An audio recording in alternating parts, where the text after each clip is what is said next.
Setiap generasi kita selalu diberi tiga pilihan yang sama, yaitu rumput, api, dan air. Tiga tipe dasar yang seimbang, tapi seiring berjalannya waktu, desain Pokemon starter menjadi semakin kompleks. Pertanyaannya sekarang, apakah semua starter ini masih pantas hanya dengan satu tipe? Jadi gimana jika beberapa dari mereka sebenarnya ditakdirkan untuk memiliki tipe kedua? Hari ini aku akan membahas beberapa Pokemon starter yang secara desain, lore, dan gaya bertarung seharusnya punya tipe tambahan. Ini cuma opini ya guys. Dan kalau kalian penasaran, tunggu apa lagi? Mari langsung saja kita masuk ke daftarnya. Let's go. Blastoise. Kita mulai dari Kanto, yaitu Blastoise. Lihat punggungnya, dua meriam hidrolik raksasa gitu kan. Cangkangnya tebal seperti lapis baja tank gitu. Setiap gerakannya berat dan penuh tekanan. Blastoise bukan sekedar kura-kura air, dia adalah benteng berjalan gitu. Ya secara visual dan juga fungsional dia sudah 100% tipe steel nggak sih? Warna birunya metalik, pertahanan fisiknya tinggi, dan gaya bertarungnya adalah menembak dari jarak jauh.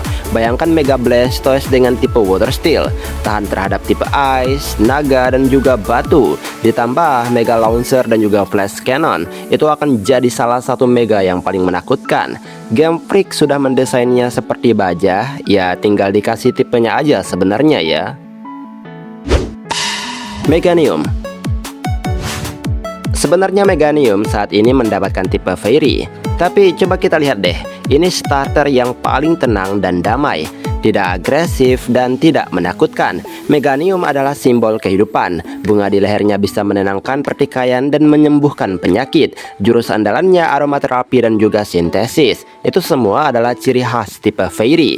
Jadi tipe Grass Fairy juga akan memberinya resistensi yang cukup banyak loh. Sesuatu yang sangat dibutuhkan starter tipe Grass ini.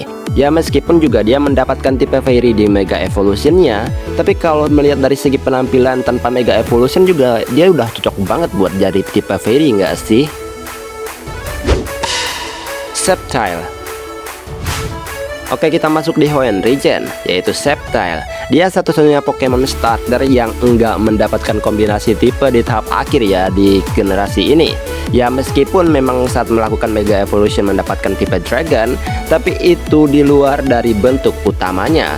Dan kalau kita ngelihat dari tubuhnya ya cukup ramping, seperti kadal, punya sirip di punggung, ekornya setajam pedang, dan bisa memanjat pohon dengan cepat. Itu definisi naga hutan. Di banyak budaya juga naga memang digambarkan sebagai kadal raksasa ya. Sceptile juga sudah belajar Dragon Pulse dan punya kecepatan setara naga. Tipe Grass Dragon memang beresiko karena 4 kali lemah terhadap tipe Ice, tapi resiko itu sepadan dengan status dan kekuatan yang didapat. Serperior. Kalau Sceptile adalah naga yang lincah, nah Serperior adalah naga yang anggun dan berwibawa. Serperior terinspirasi dari ular raja dan juga naga Eropa gitu. Tanpa kaki, tubuh panjang, tatapan tajam, dan aura seorang raja. Di mitologi, ular besar yang bijaksana itu identik dengan naga juga loh. Dan Grass Dragon untuk Serperior akan membuatnya jadi raja yang sepadan dengan Emboar, yaitu tipe Fire Fighting dan juga Samurott. Wow, bakalan keren banget nggak sih kalau dia dapat tipe Dragon beneran? Samurott.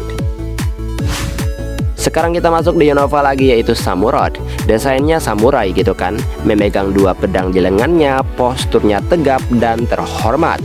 Filosofi bertarungnya adalah Bushido gitu. Lalu tipenya apa? Ya tipe Water Pure gitulah intinya. Padahal di namanya udah ada Samurott. Seharusnya dia Water Fighting nggak sih? Karena itu akan membuatnya jadi rival sempurna untuk Emboar yang punya kombinasi tipe juga. Cinderace. Giliran Galarian, yaitu ada Cinderace. Dia pesepak bola, setiap serangannya adalah tendangan, salto, dan akrobatik. Pyroball adalah tendangan api yang juga dipelajarinya. Di dunia Pokemon, semua Pokemon yang bertarung dengan tubuh dan disiplin bela diri ujung-ujungnya dapat tipe fighting biasanya. Lihat aja Blaziken atau Infernape gitu. Dan Cinderace tidak terkecuali, gaya bertarungnya 100% petarung. Tapi memang itu agak membosankan ya. Ya kita cuma berandai-andai aja sih. Rillaboom. Oke, ini mungkin kontroversial ya. Rillaboom, dia bukan raja hutan yang buas, dia pemimpin band sebenarnya. Tongkatnya adalah drumstick dan drum di punggungnya adalah sumber kekuatannya. signature move-nya yaitu drum beating menciptakan gelombang suara. Tipe normal biasanya ya identik dengan suara dan musik gitu. Lihat aja tuh Exploit, Katot, dan Meloetta serta banyak Pokemon suara lainnya lah intinya.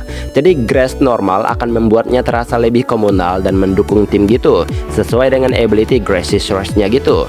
Tapi ya kita juga nggak terlalu perlu sebenarnya starter dengan tipe normal. Tapi ya berandai-andai gitu kan. Inteleon. Masih di Galarian Gen ada Inteleon. Ini mungkin paling mengejutkan. Inteleon adalah mata-mata, licin, presisi, dan misterius. Dalam mitologi, naga juga identik dengan air, kebijaksanaan, dan kelicikan gitu. Naga Cina menguasai air gitu. Naga Eropa tersembunyi dan menyerang dari kejauhan. Inteleon punya tubuh ramping kayak naga laut gitu nggak sih? Jurus Knife Shot-nya juga seperti napas naga yang presisi banget. Water Dragon akan memberinya resistensi luar biasa dan aura mitis gitulah intinya. Karena bisa dibilang ya Inteleon ini bukan sekedar ajen aja, dia adalah naga air modern. Feraligatr. Kita kembali lagi di Johto, ada Feraligatr ini. Ini buaya, bukan buaya biasa. Ini buaya pemangsa puncak gitulah intinya. Lihat aja tuh rahangnya, besar, kuat, dan penuh gigi tajam. Desainnya sangar, warnanya biru gelap, dan di Pokédex dibilang gigitannya bisa meremukkan baja. Dan Feraligatr ini adalah definisi dari predator, licik, agresif, dan tidak memberi ampun. Dan dari itu semua juga ada ciri khas tipe darknya. Jadi memberikan tipe water dark akan membuatnya jadi kontras sempurna dengan Meganium tipe fairy dan juga Typhlosion gitu.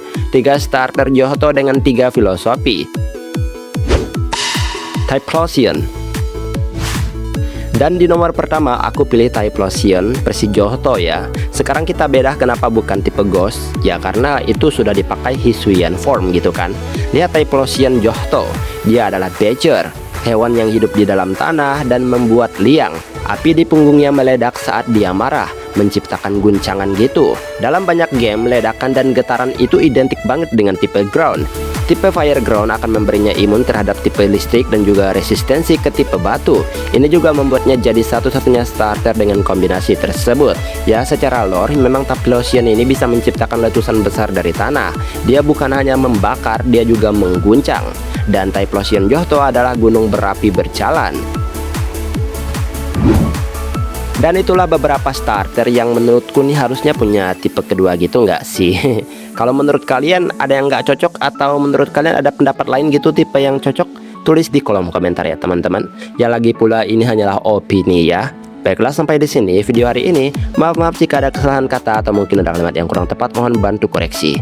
Dan kita ketemu lagi di pembahasan lainnya. Aku pamit dulu. Dadah.